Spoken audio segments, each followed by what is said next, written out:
शरद यादव ने एक बार फिर से मोर्चा खोला है और कहा है कि उनको ये जो नया गठबंधन है वो पसंद नहीं है। आरजेडी से गठबंधन टूटने का उन्होंने अफसोस जाहिर किया है। सारी परिस्थिति है हमारे लिए बहुत अप्रिय है। जो गठबंधन है देश के बिहार की 11 करोड़ जनता ने फैसला दिया था हमारे करार पर, तो गठबंधन के टूटने का हमको अफसोस है। लेकिन अब आप क्या करेंगे? अभी मैंने आपसे जितना कहा उससे ज्यादा बोलना नहीं चाहता। पार्टी कह रही है आपके बारे में, क्या बीजेपी के वोट से राज्यसभा में आए थे? और वहीं जेडीयू नेता अली अनवर और एनसीपी नेता तारिक अनवर ने कहा है कि शरद यादव ने कालाधन पर सही सवाल उठाया है और इनके अनुसार मोदी सरकार कालाधन के मुद्दे पर बुरी तरह से असफल रही है। दरअसल शरद यादव ने मोदी सरकार पर निशाना साधते हुए ट्वीट किया था कि विदेशों से कालाधन वापस नहीं आया है। शरद जी ने ठीक कहा है और पार्लियामेंट के अंदर भी वो बात बोलते रहे हैं। और एक बात और मैं जोड़ना चाहता हूं कि एनडीए सरकार की एक और बड़ी विफलता है, वो है कि उसने कहा था कि हर साल हम 2 करोड़ लोगों को रोजगार देंगे। रोजगार देने की बात तो दूर रही, इस सरकार ने रोजगार छीनने का काम किया है। शरद यादव जी की तारीफ करनी होगी कि वो भारतीय जनता पार्टी के लालच में नहीं आए। और जैसे खबरें अखबारों में आ रही थी कि उनको मंत्रिमंडल की लालच दी जा रही थी, लेकिन उन्होंने तय किया कि हम धर्मनिरपेक्ष पार्टियों के साथ रहेंगे और इस देश के अंदर एक मजबूत विपक्ष बनाने का प्रयास करेंगे। तो मेरा ख्याल है शरद जी ने सही प्रश्न उठाया है। तो जेडीयू के वरिष्ठ नेता शरद यादव ने कालेधन को लेकर केंद्र सरकार पर ट्वीट के जरिए निशाना साधा था और इस मुद्दे पर शरद यादव को आरजेडी प्रवक्ता मनोज झा का भी साथ मिला है। मनोज झा ने कहा है कि शरद यादव को अब जिम्मेदारी है कि विपक्ष को एकजुट करे और इस मुद्दे पर सरकार को घेरे। वहीं बीजेपी सांसद अश्विनी चौबे ने शरद यादव को विदेश के साथ ही देश में भी छिपाकर रखे कालाधन को बाहर निकालने का भरोसा दिलाया है। न सिर्फ कालाधन का मुद्दा, अनएम्प्लॉयमेंट का मुद्दा, किसानों के मुद्दे और किसानी के सरोकार लगातार उठाते रहे हैं। वो मैं व्यक्तिगत तौर पे फॉलो कर रहा हूं और मुझे पता है कि नीतीश जी ने जिस प्रकार एक उपेक्षित और वंचित समाज के मैंडेट पर डकैती की है संघी मनुवाद से मिलकर के, शरद जी कभी उसका हिस्सा नहीं बनेंगे। शरद जी के सामने एक ऐतिहासिक जिम्मेवारी है, तमाम दलों और लोगों को इकट्ठा करें और ये तय कर दें कि इस मुल्क का गणतंत्र महफूज है।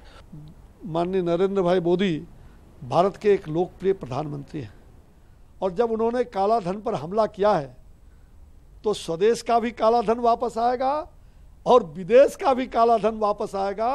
माननीय शरद यादव जी बड़े सीजन्ड नेता हैं, इसलिए मैं चाहूँगा कि सरकार पर, प्रधानमंत्री पर इतना जल्दी अभी गुस्सा नहीं उतारना चाहिए। और वहीं शरद यादव की नाराजगी पर जेडीयू के प्रधान महासचिव केसी त्यागी ने कहा है कि शरद यादव उनकी पार्टी के वरिष्ठ नेता है और समय समय पर राष्ट्र के सामने आने वाली चुनौतियों पर चिंतन करते रहते हैं। शरद जी पार्टी के सीनियर लीडर हैं, समय समय पर वो राष्ट्रीय समस्याओं को लेकर के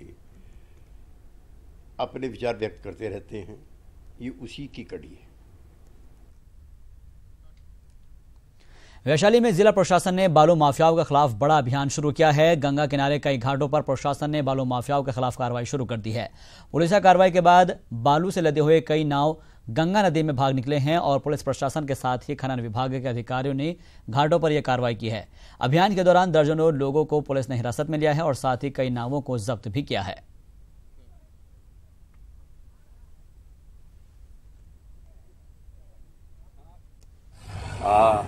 जिन नावों पर प्रमाण पाए गए कि इससे बालू का ट्रांसपोर्टेशन हुआ है, उन नाव के नाविकों को और जो कोई भी व्यक्ति उस पर सवार थे उन्हें हिरासत में लिया गया। आगे की कार्रवाई होगी।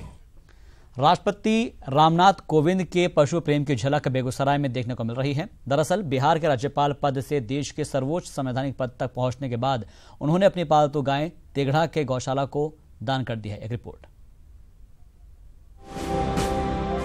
तेघड़ा गौशाला का सौभाग्य ही है कि देश के राष्ट्रपति रामनाथ कोविंद की पालतू गाय इस गौशाला को दान में मिली।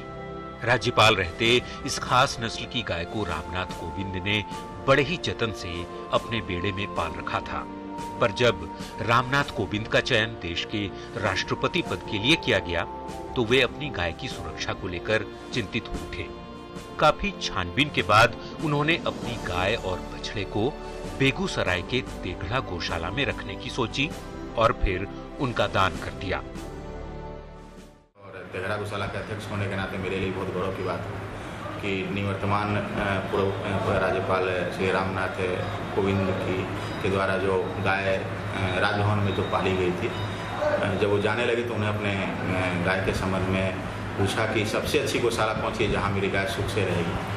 तो गव्य विकास पदाधिकारी, गौशाला विकास पदाधिकारी द्वारा एक सुर से बोला गया कि तेघड़ा गौशाला में ये रहेगा और तुरंत उनके देखे जाने के तुरंत उपरांत ही तेघड़ा गौशाला को गाय दान की गई है, गाय बछड़े के साथ। गौशाला की शान राष्ट्रपति की गाय बढ़ा रही है। यहाँ के लोगों को उम्मीद है कि एक न एक दिन राष्ट्रपति अपनी गाय से मिलने तेघड़ा गौशाला जरूर आएंगे। होने के बाद भी राष्ट्रपति महोदय ने तेघड़ा गौशाला को चयन किया अपनी गाय को दान देने के लिए। गाय दान का बहुत बड़ा महत्व है हिंदू शास्त्र में। राष्ट्रपति महोदय ने तेघड़ा गौशाला को दान देकर हम लोगों को काफी गौरवान्वित किया है। तेघड़ा गौशाला देश के गिने चुने गौशालाओं में से एक है। यहाँ गायों की देखरेख के अलावा गोबर से संबंधित प्लांट भी लगे हैं। साथ ही यहाँ के जैविक खाद भी इलाके के किसानों के लिए काफी अहमियत रखते हैं। जाहिर है राष्ट्रपति रामनाथ कोविंद की गाय इस गौशाला की शोभा में 4 चांद लगा रही है। संतोष, ईटीवी न्यूज, बेगूसराय। और अब एक ऐसी लड़की की कहानी जिसकी जिंदगी में दर्द ही दर्द था, लेकिन अचानक जिंदगी ने ऐसी करवट ली कि खुशियों से दामन भर गया। एक रिपोर्ट देखिए।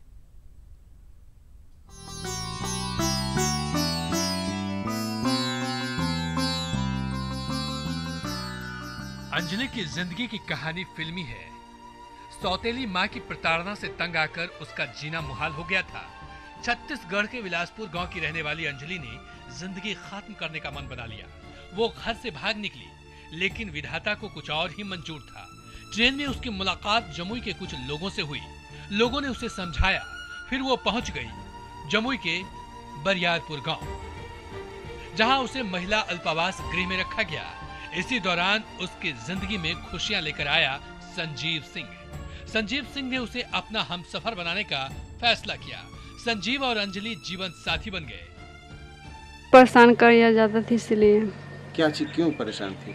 सौतेली माँ है ना, इसलिए। सौतेली माँ, तो क्या विचार आया था कि सुसाइड कर लेने का विचार आया? सुसाइड करने के लिए, कुछ कमाने खाने के लिए, बस यही सोचे थे। घर से निकल गए? अब शादी हो गया, कोई टेंशन के बाद नहीं, सभी लोग अच्छे हैं। नहीं, शादी इसके लिए किए कि मेरे गांव आए थे तो ये अपनी कहानी सारा जो बताए तो हमको सुनकर थोड़ा लगा कि नहीं, जब इनका ज़िंदगी है तो इनका ज़िंदगी क्यों ख़राब हो, तो इससे भैया हम इससे शादी कर लेते हैं तो इनका ज़िंदगी थोड़ा अच्छा चलेगा, इसीलिए इससे शादी की। शादी के बाद अंजलि के दामन में खुशियां लौट आई है। वहीं गांव के लोग और पूरा परिवार भी इस शादी से खुश है। हमने बेसहारा सहारा दिया उसको स्वभाव देख के कि मेरा घर चला सकती है, हमको कोई तरह की दिक्कत नहीं होगा, ऐसा विश्वास है कि ये घर चला लेगी। समाज में और सुधार ही होगा, खराब नहीं होगा।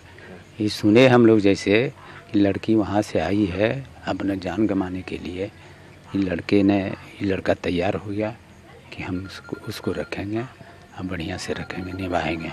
एक लड़का मिला और उसने शादी कर ली, जिंदगी निभाने का वादा किया और वो हंसी खुशी इस परिवार में आकर रह रही है। इनकी माने तो ये लोग खुश हैं, अब इनको सहारा मिल गया है। केसी कुंदन, ईटीवी न्यूज, जमुई। बिहार के वित्त मंत्री सुशील मोदी ने आज अपने विभाग का कार्यभार संभाल लिया है। उन्होंने दावा किया है कि उनकी सरकार भ्रष्टाचार के खिलाफ काम करेगी और जीरो टॉलरेंस की नीति पर जारी रहेगी। इस दौरान उन्होंने साफ किया कि ये दुर्भावना से काम नहीं करेंगे और वहीं जांच के दौरान कोई सबूत मिलते हैं तो दोषियों को छोड़ा भी नहीं जाएगा।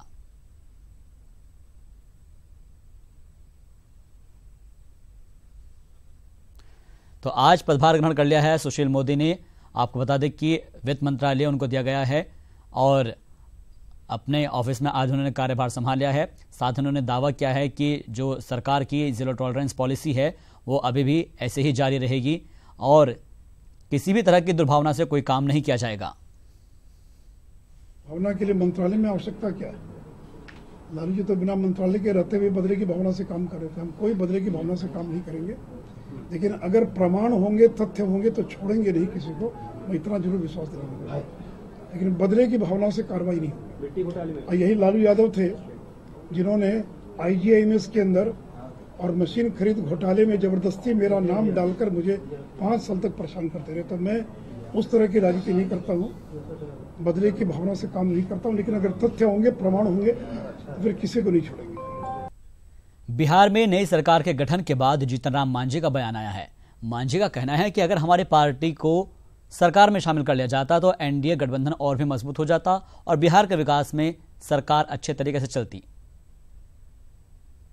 बिना सुविधा के हम लोग 2 बरस से चल रहे हैं और अच्छा कार्यक्रम कर रहे हैं। हमारा हौसला तो बुलंद है। अगर सुविधा प्रदान होगी तो NDA को ज़्यादा फायदा होगा, अगर नहीं होगा तो जैसे चल रहे हैं वो चलेंगे। लेकिन बाकी बात की चर्चा हम लोग कर लिया है। कोई नाराजगी तो नहीं? कोई नाराजगी, किसी प्रकार की कोई नाराजगी नहीं, बल्कि हम आह्लादित हैं कि ये बड़ा अच्छा मौका मिला है और लोगों को सजेशन देना चाहते हैं कि ये मौका का लाभ उठा करके अगले 40 महीना जो बच गया है उसमें बिहार को 20 महीना में जो दुर्गति हुई है उससे निकाल ले गाड़ी को और पटरी पर एकदम सरपट दौड़ा दे।